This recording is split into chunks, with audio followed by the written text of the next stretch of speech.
Hello, welcome to Emergent. My name is Reed Summers. This is part 2 of my conversation with Mitch Randall, in which we explore the motive, intent, and possible agendas at play in this visitation by non-human intelligence to our world. If you haven't seen part 1, where we talk about citizen detection of UAP, I highly recommend it. All told, this conversation really focuses on going from craft to controller, the citizen detection effort, the citizen decoding effort. So with that, please enjoy part 2.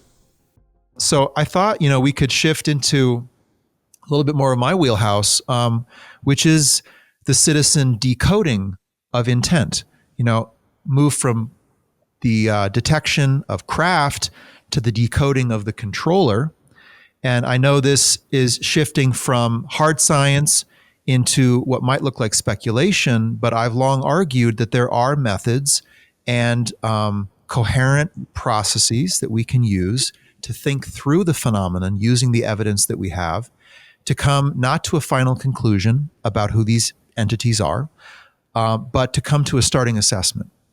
And I'll just give my little spiel here, and then we can just talk about it, because you and I, we've already had a number of great conversations about this, and I love getting into this with you, and I know you like it too. So, and I hope those watching like it. Otherwise, why would they be here? So, yeah. And, as I view it, we're at least 80 years, maybe 100, maybe several hundreds of years into what is not just an observation of the human species, but some sort of programmatic engagement of the human species.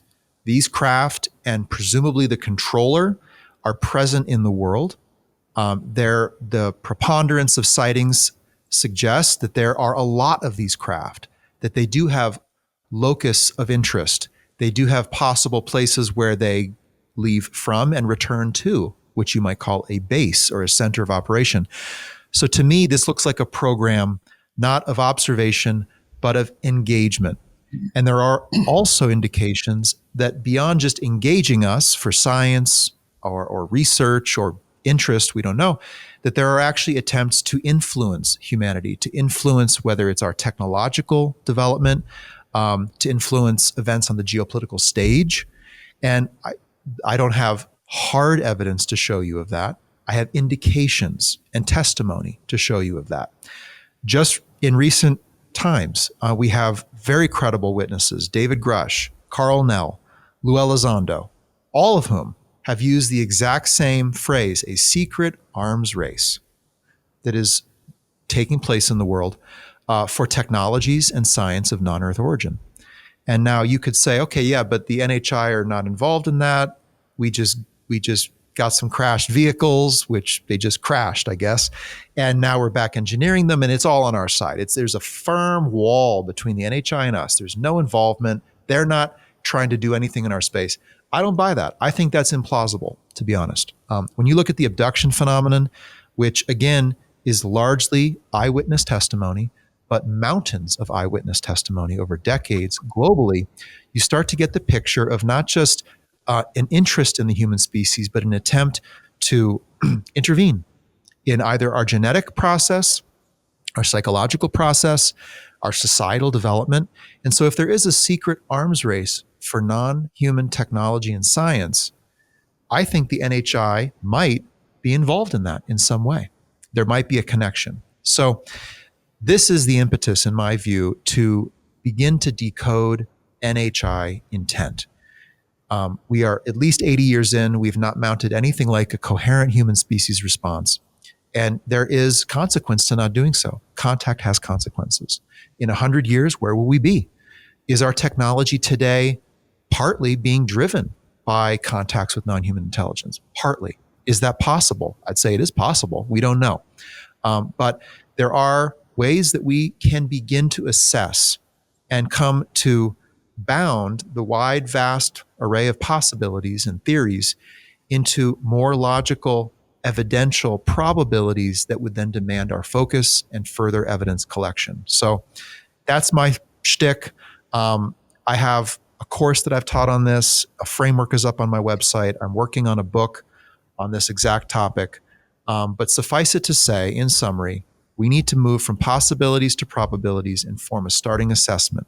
And I would say, instead of using the frameworks of science, we might want to look at the frameworks of intelligence and response, right? I mean, if there's an anomalous craft in the sky, you launch the F-16 with incomplete information, inaccurate information, maybe deceptive information. You have to respond in a timely fashion because it's an interaction with an unknown entity who has an intent. And what are they doing? If you don't respond at all, there's risk. The risk goes up. So we don't have another 100 years to just study this at the scientific level, in my view. We have to begin to respond. And that doesn't mean we respond with absolute, take it to the bank certainty. We respond based on focusing in on the probabilities that are substantiated by the indications of the evidence that we do have, whether it be incomplete or inaccurate to some level. So, and with that, we can iterate towards a working conclusion and get forward to taking a position, proposing some actions, and working together internationally to devise some sort of plan for our human response to this visitation and the expression of our human intent in the universe. Because without expressing an intent, you might just get stomped on in the universe. Who knows? Maybe we are viewed as the marginally sentient anthill. And the passing entity, they're not malevolent. They don't care about us, or they want something that exists under the anthill that we don't care about. Can I jump in here a little bit, Reed? I'm done with my spiel. Thank you. So I wanted to give a little bit of that as framework, but from here on out, it's all conversation. Go for it. I just wanted to throw in like a scope because I've always, when I first saw your tweets, and I really immediately thought, I need to know this guy. Well, I also saw that you worked at NCAR, and I worked there too. But you always amaze me when you talk about this because you come at it from such a logical standpoint. And I just want to, in my interactions with people, I hear, oh, you don't know what alien intent can be. It can be anything. It can be, you don't know if they're interdimensional and they might be plasma orbs. And how can you expect to, guess what they are? Well, even if that's true, I'm not interdimensional. I don't think you are. Probably none of us are. And there's probably still in that realm, there's going to be other planets that have people who aren't interdimensional, whatever beings that aren't interdimensional. And, they have societies, and actually maybe it is pretty familiar. Maybe we can estimate what their, kinds of things that are going on based on behaviors we see, et cetera, et cetera. I mean, I would imagine in a million years, let me say it this way. You can't imagine what our technology would be in a million years. But right now we're observing, there's plenty of credible witness reports of objects that appear to have anti-gravity. And if we had that technology, I think we'd be exploring other planets. Right. Maybe we have reverse engineered that. We are doing that. But so there you go. Here's a species just like us, not interdimensional, has all the flaws that we have, and we would be going over to other planets. And then the beings on those planets, if there were any, might be thinking like, oh, how do we know their intent? We can't guess. There might be interdimensional, blah, blah, blah.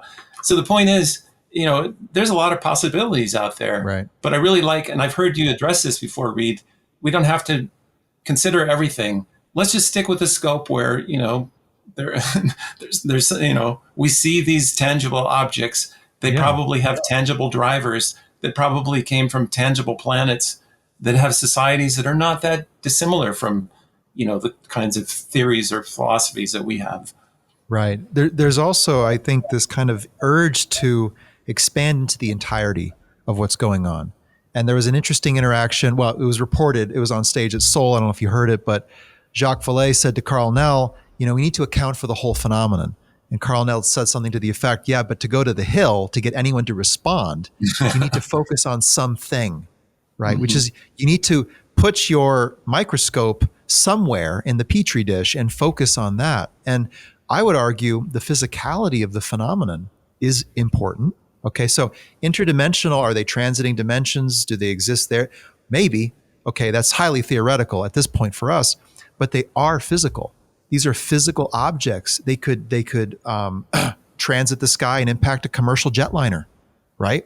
That actually was reported to have almost happened in South Africa by Ryan Graves.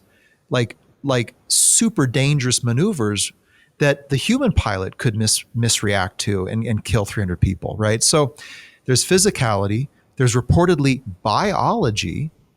Okay, now biologics, biological beings, that says to me that these are evolved entities, that they underwent the same processes, the same pressures, the same environmental resource needs that give rise to what we have, which is digits and brains and organs. And so, and in the human encounter record, what we see are not humans interacting with interdimensional entities, angels, ghosts, AI. We see bipedal, but not only, entities that are not just gray alien, by the way. There's different morphologies that suggest that we're dealing with, again, physical species.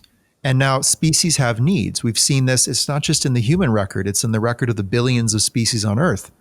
Now, okay, we can get into that deeper, but I totally agree. I think, instead of we need to expand into everything, it's we need to know where we need to put our telescope in the vast open sky of this phenomenon. And I would say physicality, biology, the direct human interaction, specifically as reflected in the abduction and implantation phenomenon, like this, ruling those in doesn't rule out everything else, nor does it disallow the exploration of possibilities. It recognizes and responds to the most urgent aspects of the phenomenon that I think we need to decode first. And if we don't decode those at all, we can theorize about interdimensionality all we want. People might be taken, engaged non-consensually, abducted, experimented upon, harmed. So I think it's kind of obvious, right? we have to deal with some things first, and then some things second, third, fourth. Yeah, well put. Yeah. Part of my model here is these 8 capabilities. And, I do this because I see people engage with, they want to go beyond craft. They want to talk controller, who's behind the wheel. That's ultimately what it's about, right? It's about expanding into whatever's out there. And whatever's out there, to some degree, metals and propulsion, it's fascinating. I'm sure it'll be useful, but who's behind all that, right? That's what we want to know. And as people begin to engage, they abandon some of their capabilities and they stand upon these very weak assumptions. For example, and I hear them all the time from the chief people in the disclosure field, the field of ufology, the mainstream media, politicians, etc. Well, they haven't destroyed us. They haven't overtly attacked us, right? So they must not be here with any malicious intent, as if the only form of malicious intent is widespread and overt destruction. What if a super sentience finds a way to do something harmful to another, but over a 500-year timescale that is essentially impossible for that entity to respond to? And maybe that's devised as an intelligent plan.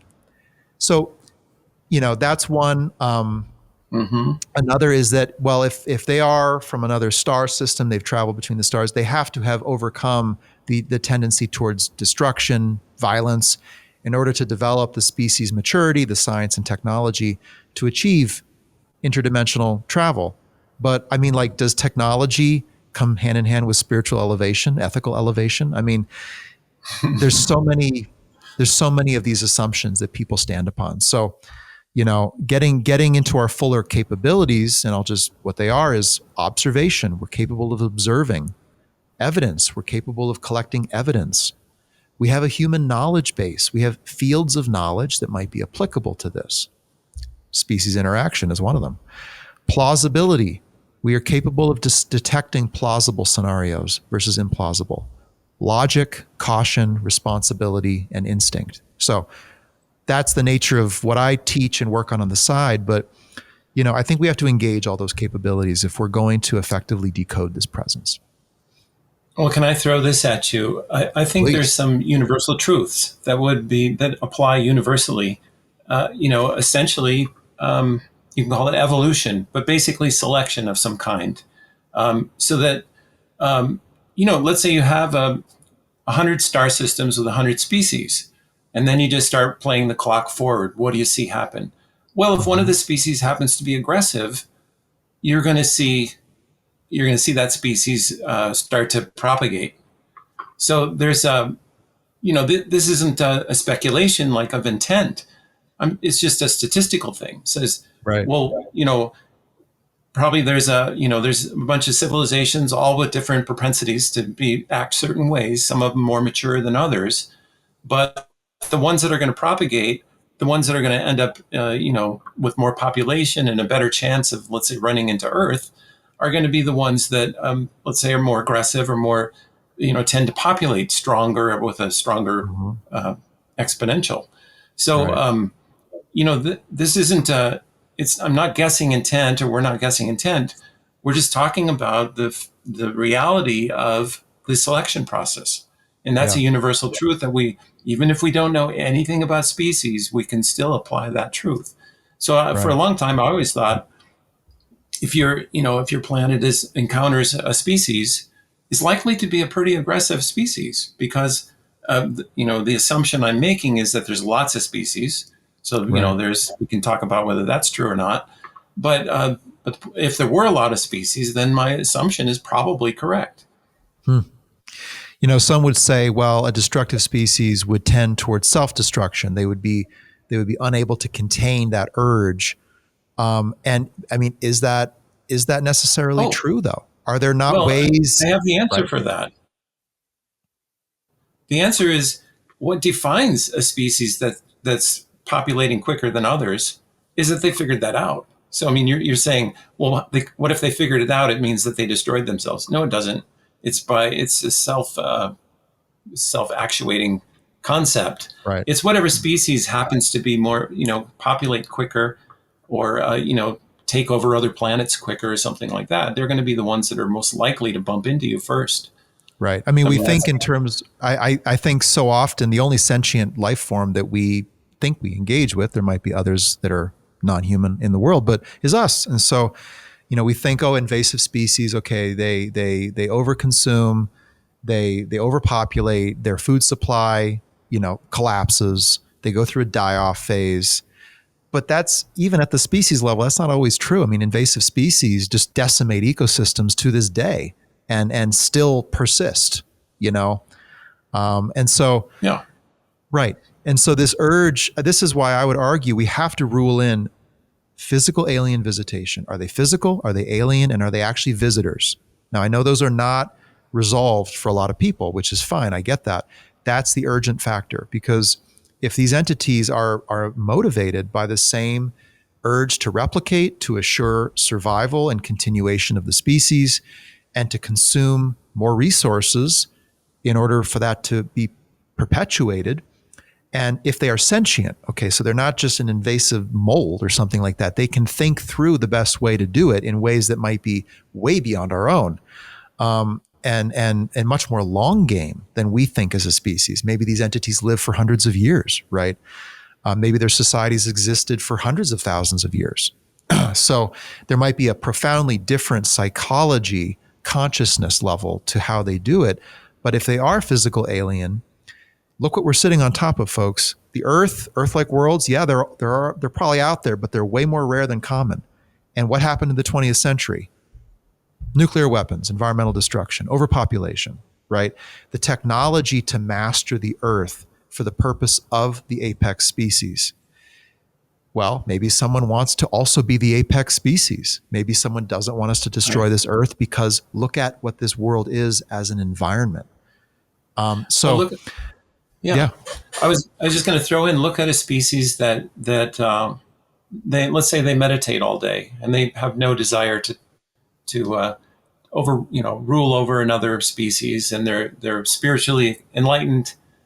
They're probably not going to be shooting around the galaxy looking for planets. I right, mean, what to what end are they doing that? I mean, they might be right, perfectly happy sitting on their couch in their right. dome or whatever. And So they probably, right. They might have found a again, way I'm to, just saying, yeah. yeah, So again, it keeps pointing to me that you're just more likely to see species that are more aggressive. That have some kind of intent, and it has to do with maybe overtaking your planet. I mean, I'm just throwing that out. It seems to right. me to be the first conclusion. Yeah, I mean, as a statistical statement, right. And then, you look at how has NHI sought to involve themselves in the world? I mean, there's data there. There are indications. There's covert operation. There's evasion. There are instances of cloaking or the ability to not be seen or to be seen in certain ways that are very overt, which says to me, okay, that's show of presence. That's communication. Like that's influencing perception, human perception. I mean, you go down into the deeper parts of this phenomenon and you get into the reported psychological manipulation, non-consensual contact, and other things. So, I mean, such to say that are we looking at an aggressive force? I would say there is indication that there's a hostile actor in the world. That's not to say that there can't be non-hostile actors. It's just to say that there is a hostile actor. To me, the kind of the poster child of that is, you always see these things, a little cartoon that says, "Take me to your leader." No, that's not what they did. They didn't show up and say, "Take me to your leader," as if they're going to go to the White House and then, introduce themselves. What they did was they pretty much got in bed with the apex military predator of the planet. So, I mean, there's, evidence that shows that if there's a UFO crash in Australia, the U.S. military shows up there to get it.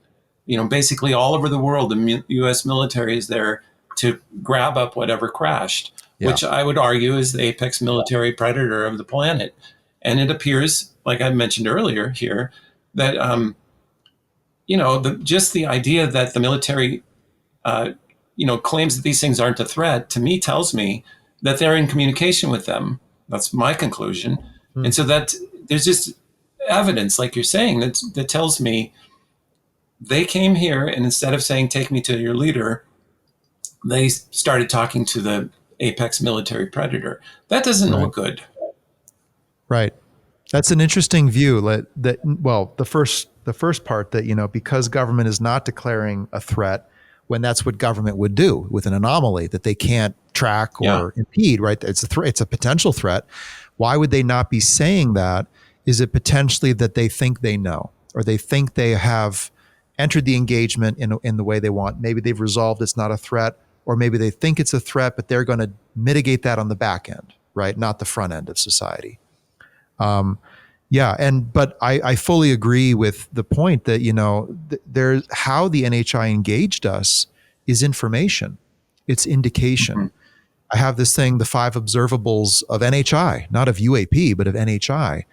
And we need to be observing what these are. The 5 are operating in longstanding secrecy, engaging with, as I put it, competing intelligence, defense, military establishments, or the apex of the apex, maintaining a state of non-disclosure intentionally, conducting non-consensual contact in the form of the abduction phenomenon. So, these observables, I think we need to heed these.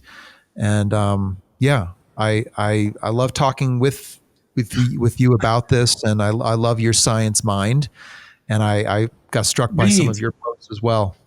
I just have to this is exactly why I'm your friend right there. I mean, you have taken this, not to, I'm just an amateur. I'm just saying this is what I think, but you've actually laid this out, as basically a plan and, a way to look at this in a systematic way. And I commend you for that. I really, thank you, Mitch. And it seems to me so important. And when I'm like you probably, where you hear people say, "Oh, they're here to save us. They're going to prevent nuclear war, to protect our civilization and bring peace." A lot of people want to think that, but I always, one of the things I always think about, if you have a theory, wonder to yourself if it makes you feel good, because that might be an indication that you're fooling yourself. Truly. No, I mean, this is the thing, we're very astute about UFO UAP, but when we turn to NHI, we lose cognitive control. We're not disciplined. And we enter this very childish state of hope and expectation or fear that they're all demons, that they're going to it's like maybe the universe is nature, right? Nature gave rise to Earth and humanity. Maybe the universe has given rise to other planets and other sentient life forms that are motivated, as we have seen in the record of species motivations. So I'm only Right. thinking that's the head scratcher for me. I'm hardly the smartest person in the room. Maybe I'm responding to a sense of urgency that others aren't. It's possible, but yeah, I mean, well, there you have it, folks. This was all an excuse for Mitch and I to get into the heart of this matter, and no, not at all. I think the I citizen have a thought. tracking Are you wrapping up? critical. Because I had a thought here. Go for it.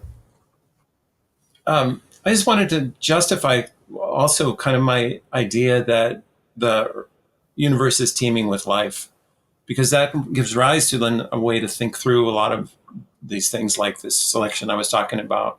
But, we know for sure that, so before the government had a program to make us all feel funny about talking about aliens, that didn't exist back in the time of Fermi. And he was happy to say, where are the aliens? They should be here. So here's Right. somebody who's got a scientific mind that concluded aliens should be here. And, without that stigma that you get, that we have all gotten from, decades of that stigma persisting, if you really shed that away, it seems like a very normal kind of conclusion. Like, we ended up on this planet. Why wouldn't other species end up on their planets? Yeah. Through whatever process. We don't have to understand what that process is. We just have to say it worked here. Why wouldn't it work other places? We actually have evidence that it works on a planet. So then there's that. Secondly, from my video that I mentioned where I did those statistics, I actually had a quote of Stephen Hawking saying the same thing. He said Earth, Earth started life about 500,000 years after it was possible, because it was too hot before then. About when it cooled down enough, it just immediately started life. So that's going to happen other places. So there's kind of this idea that at least, if you don't have a stigma about it, you would jump to the conclusion, which I think is a pretty logical conclusion, that there's probably species that have popped up all over the place. And you even hear scientists talk about it and say, of course, I believe life is elsewhere. I just don't think they're here. That's a really common thing for scientists to say. And it's like a large percentage of scientists are kind of happy to say they think life exists elsewhere. So, we're all on that page.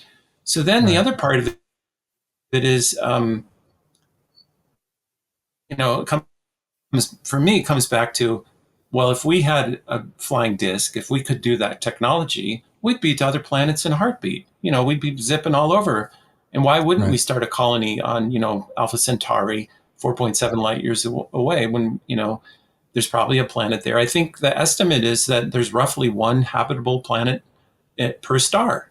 And there's a lot of stars. There's 100 billion stars in the Milky Way. So there's 100 billion stars just in our own little corner of the universe. Right. So it just seems natural to me, and especially, actually, if you work it out, if with Newtonian rocket propulsion, and the first planet that evolved was about 9 billion years before Earth.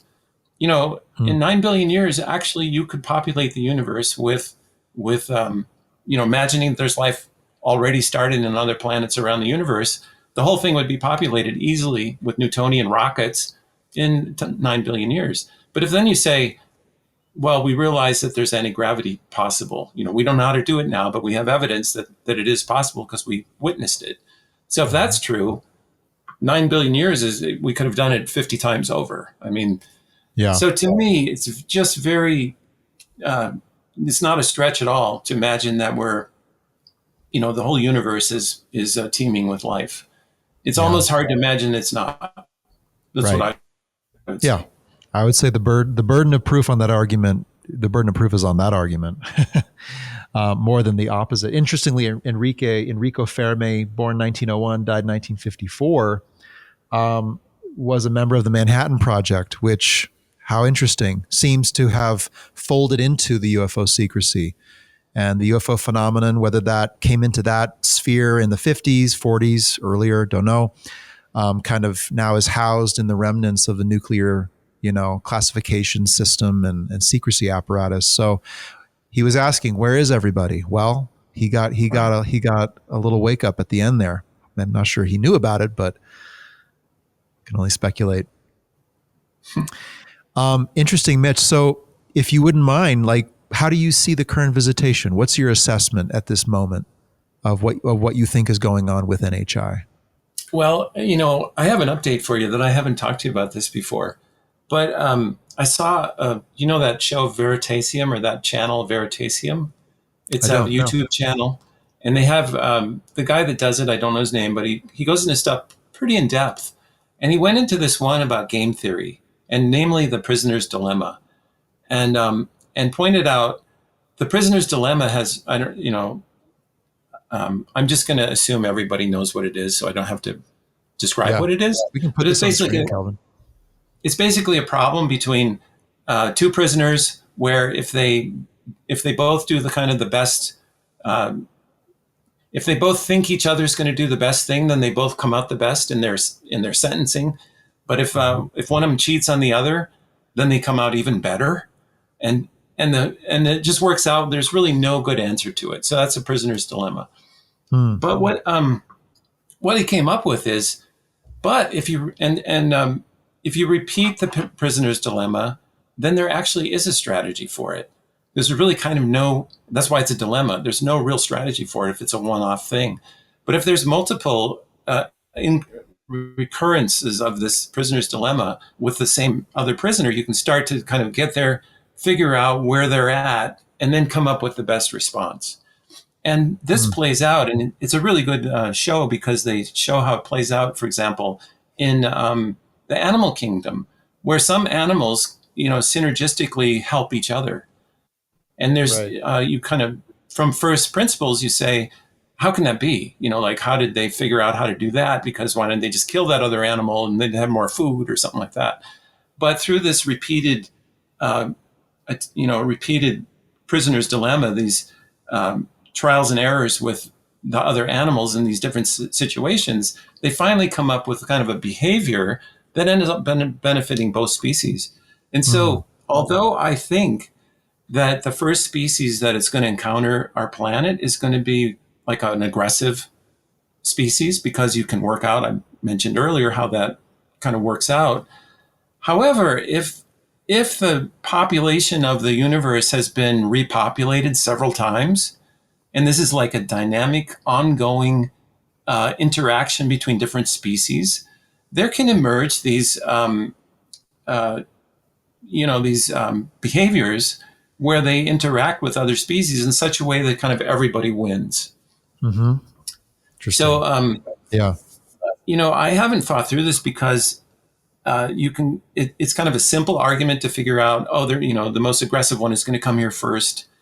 But again, if you go into this mode where you think this is a recurring thing and then some kind of symbiotic relationship is going to emerge of behaviors, it gets really difficult to predict what's going to happen. So you asked me, what do I think is the current state? And it is true that they haven't destroyed us. They haven't just blown us all up. It's a little hard to tell if they're doing something nefarious to us. Like you were mentioning, like this could be over a millennia, maybe this is some kind of plan. But, so for me, it's really difficult to figure out like what is exactly happening. That's all. That was my whole point. Yeah. But I just really thought that concept was so interesting. And I'm really key into those kind of concepts. I love concepts. Yeah. Yeah. I need to get more into game theory. This reminds me kind of the Medea hypothesis, and the Gaia hypothesis, Peter Ward and James Lovelock being I think the chief proponents of those respectively. Is life inherently kind of not aggressive, but struggling with the word, but yeah, that life is kind of inherently trying to be malicious, and life forms are trying to take over, predominate their environment, destroy other life forms or outcompete them? Or is there a natural tendency towards symbiosis, of a whole system forming between life forms in which there is, reciprocal benefit, basically species find their niches, right? And, we see that in the natural world. It'd be interesting what sentience does on top of that, because there seems to be certain trends in the sentient mind, whether it's control or basically supremacy or comparison of self to self. So there's another layer of psychology on top of that, which we'll have to see, in the interaction between sentiences. But one outcome is, regardless of their intent, and by the way, their intent, not only they may not even have the psychology to frame an intent or to describe it in such a way. They may think that what they are doing is right, God-given, divine, better than our. I mean, they may think they're doing the best of all things for us, right? Mm-hmm. And they may inadvertently or intentionally alter us fundamentally, right? And so in 100 years, we're no longer the humans we were. Now, you could say, well, but maybe we live longer, or maybe there's less war. It's like, yeah, but what if there's a piece of, electrical technology installed in your brain, and, the urge for creativity or the urge for compassion or the divine connection is not there. So it's like, and the NHI, they thought they were doing the right thing. They were bringing us into the fold of the Gaia, the Gaian reality of our ecosystem, which is of technological societies. But what if we lose something fundamentally valuable? And I hold on to the fundamental value of humanity. I know a lot of folks seem inclined to dispose of that. Like, we're aggressive, we're primitive, we're destroying ourselves in the world. A lot of that's true. But there's also great goodness at the heart of the species. And I don't know if that's at the heart of the expression of those visiting our world.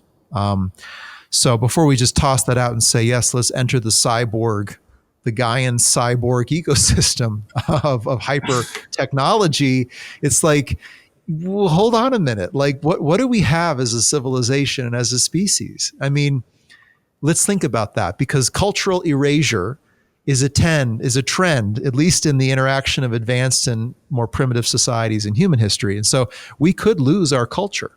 We could lose the cherished assets that have been striven for over millennia, and people have laid their lives down for them. And so, and it's not because there's a malevolence interacting with us. It could be indifference. They just don't value what we value. Now, but what do we value? And that's where I land with this, even through all of the alien intent, decoding and kind of the process that I've put out there. It's really more about us than it is about them. And when people want to abandon the human cause and say team alien, I worry about that, and that to me looks like, a betrayal of logic, if not a betrayal of affiliation and species identity. But like, it's about what we humans need to do to get our act together, to engage coherently with our human intent and value structure with other forms of life, and negotiate the engagement like all life forms have to do. Even non-sentient life forms, they encounter each other in the ecosystem. They're chasing the same fruit, they're the same prey, and they negotiate capability and intent. Mm-hmm. And that sometimes one species outcompetes the other, and that's the story of evolution. Adaptation, competition, adaptation, winning through or dying off. And so I don't know if the universe cares about us, but I think we should care about us. I mean, it's really profound what you just said, because, you start questioning, like, why do we care that we're humans? I mean, it just brings up a whole bunch of really interesting pondering points. Right. And you think about, maybe the reason that species is so successful is because of some of their attributes and throwing away some of the ones we have, and like, maybe that is good. And then you have people who, also when you're talking, I can imagine people saying like, oh man, humans suck. Let's get rescued by the aliens. But what if I hear that suck worse, shockingly a lot? Yeah. I mean, you can't, until you know their intent and you can evaluate it and you can trust it. You can't make that assessment, Right. But what is human value? I mean, that's the other side of the coin. Because if you've hit the emotional pits with humanity, the NHI could demonstrate mildly hostile behavior. You may still say that's better than us, who demonstrate vastly hostile behavior. And so by what do you judge them? I would say, by what do you judge us? I mean, you think we're so bad? Do you know what's out there? I mean, you look at what some of these abductees Right. come home saying they saw. It's like, well, we don't do that to each other. And we don't do that, to other sentient beings that I'm aware of, And so whether that's true, accurate, as reported, I don't know. But we have to understand that the beings that are out there, we might find that we are vastly more spiritually oriented, much more creative, much more individually expressive than others in what might be an alien hive. And so, is there value in individual creativity and expression? I think so. I'd like to preserve that. When I hear you talk, I just think I want to take your course because, I've got a lot of ideas and everything, but you have just structured it and you've thought through this and it's really clear. And Wow. you're so articulate too. I mean, it's just a fascinating subject, and you're the only one that I know of that's looking at it from this pragmatic, practical point of view, instead of, either throwing your hands up and saying we can't possibly know, or making these assumptions like, I want them to save me. They're here to save us. Right. So, I mean, yeah. Well, thank you, Mitch. I appreciate it, doing my part. I hope to not be the only one. So for those watching, I hope your career starts now, if it hasn't already started, and get out there and think straight, think human, and exercise these capabilities, caution, responsibility. I mean, maybe, right. In some of the talks I've given, I've asked the audience, all of that said, there's this question of what is your need to know? And different people have different needs. Some people really don't have a need to know, right? And so you can give them logic, caution, all that, but in the end, they don't need to know. And so they're going to settle on something that's the path of least resistance cognitively, right? An assumption, hopeful expectation, or they'll just side with their emotional reaction. Humans bad, ET's good. And so there's the need to know. But then I also ask, but what is your will to know, right? Do you really want to know? And I think some people have a need to know, but they don't have a will to know. And they don't want to get into the full spectrum of this phenomenon and the darker side of the phenomenon. And they want to leap just out to a hopeful, cherished expectation, or treat this as an adventure in consciousness, as a boon at a time of depression and hopelessness in their life. And I get that. I mean, I can understand that response. I don't judge people for it. But I think more people need to be expressing the need and the will to exert the logic, because the logic is a tool that you bring to the table. But if you don't even want to be on the playing field, you're not going to kick the ball. You're not going to throw the ball. You're going to lose the game. It made me just something just occurred to me that seems such a great analogy. Is imagine a family of tigers, because there's a whole bunch of species on our planet. That's like a microcosm of maybe there's a whole bunch of species out in the galaxy, right, out in the universe. So what would happen if the tiger encountered some new species? Would it go, oh, you're here to save me? Probably not. It would probably take its claw and go right through the heart of the thing. So it's kind of interesting. There's it's an example of a species that's used to dealing with a whole bunch of other species. Mm-hmm. And, that's what turned out to be evolutionary successful for that species. You're not going to find the lion just laying down and letting. Right. So evolution has selected for an instinctual kind of interesting reactivity. That's true. I'd not thought of that. That's interesting, Mitch. Yeah. I mean, there's a reason why we dart these animals before we inject them with things, like, because they would be hostile towards us if we try to encroach or put them in a pen, Right. Yeah. Well, I think, instinct is another one. So, and, we're less and less instinctually engaged in our natural world. And, I think we are indigenous to this planet. I would say this is our planet of origin. Not to say there's not been ancient interactions with NHI that might have affected that. But I think there is a natural instinct to say, okay, unknown beings, covert operation, non-disclosing, there seems to be an interaction with people in ways that government can't control or that is unsanctioned. We should be cautious here. I have this interest. I have this conversation. I'm a serial engager on this topic with average people on the street. I highly enjoy doing this, and I recommend others get into the habit of doing it. It's actually, in my view, a form of citizen disclosure. At the Soul Conference, I invited you out for pizza at this legendary pizza joint in North Beach, San Francisco, and you weren't able to make it, which is okay. But ended up going there, and we got the whole room talking about this at the pool table, and it was just fascinating to see the responses. One person not surprised at all. Other people just couldn't engage with it, and they just laughed it off. But other people I talked to, even recently, fascinating. They basically said, okay, I'd not thought about this. I'm not sure this is real enough for me to care about, but if it is happening, Right. we should be careful with it because they might be here for some kind of resource, or they might be here for our planet. And I'm like, you see, Right. thank you for your instinct. Thank you for your logic. Thank you for your, those are the capabilities. It's not rocket science. We all have these. It's Right. just something either internally, there's been an internally enforced cognitive disconnect, or an externally imposed cognitive disconnect. And that's a question. The obfuscation of this issue is not just at the level of hard evidence. It might be at the level of our psychology and the way we psychologically engage with it. Because the way that intelligent people engage it's just not intelligent. Maybe this is what they mean when they say catastrophic disclosure, because the day after the president got up and said aliens are here, maybe pretty much everybody would be on your team suddenly. Be like, wait a minute. Okay, Right. What are they doing? What do they want? Get them out of here. Yeah. That seems to, I've had so many interactions, hundreds of them all around the world with people in every socioeconomic religious setting.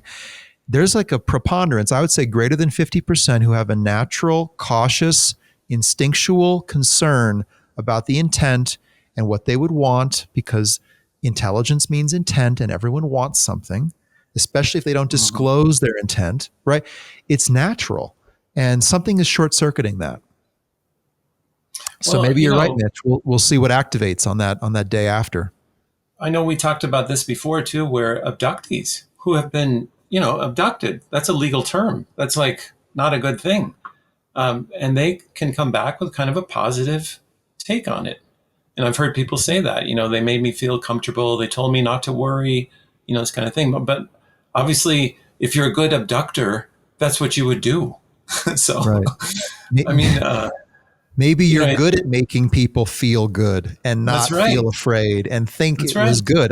Wouldn't you cover your tracks in that way? And I don't mean to cast aspersions on every experiencer who has had a positive experience, but there is something called Stockholm Syndrome. There are psychological tactics used to instill a positive experience neurochemically. Look, you inject someone with heroin, they feel great. Was that a good thing? Yeah, right. So, there are ways to affect people's experience. And so taking it at that face value, I think we need to do some serious research into the encounters with NHI and what has taken place with people. Even though people say they feel good, it doesn't mean it was lawful to do, right? Abduction, imprisonment, forced removal, forced experimentation. These are crimes. These are actually identified crimes against humanity by the Geneva Convention. So, there is the application of human law upon engagement with non-human entities. I don't see a justifiable reason to abandon our human laws and say, well, they know better. They're more sentient. They're more highly advanced than us. Let them do what they would do. Right. So, well, Mitch, this has been fantastic. I know we're hitting the wee hours here. Thank you, everyone, for sticking with us. I encourage you to follow Mitch. I have his website for the Skywatch project here. Mitch, thank you so much for seeing the need, responding, keeping the fire alive, and pushing it forward. And I think you so much. You're going to feel a lot of appreciation and gratitude as this progresses. This was quite a pleasure, Reed. And, the first part, it's great for me to tell people about it because I think light bulbs go off and that makes me happy. But the second part also is a lot of fun. I love your take on NHI, and I think it's just really important. And encourage you to keep putting out the word. Good job. Good. Thank you, sir. And I'll have you back on, and we'll get some other folks on. And maybe we can do a super panel discussion of this, at some point, which would be pretty fun. Mm-hmm. Well, great, Mitch. Wonderful to have you. Thank you so much for being here to share the Skywatch project and talk through NHI intent, craft and controller, citizen detection, citizen decoding. I think they go hand in hand, and they're both important. For those watching, there will not be a show in 2 weeks. May your Christmas be non-emergent, and may we all get some downtime as the year comes to an end. And I look forward to being back with you in January with some exciting new guests and many new conversations talking through all aspects of the front lines of this phenomenon. So with that, thank you so much for being here. Mitch and I will say goodnight, and we will see you on the other side of the New Year's. Take care.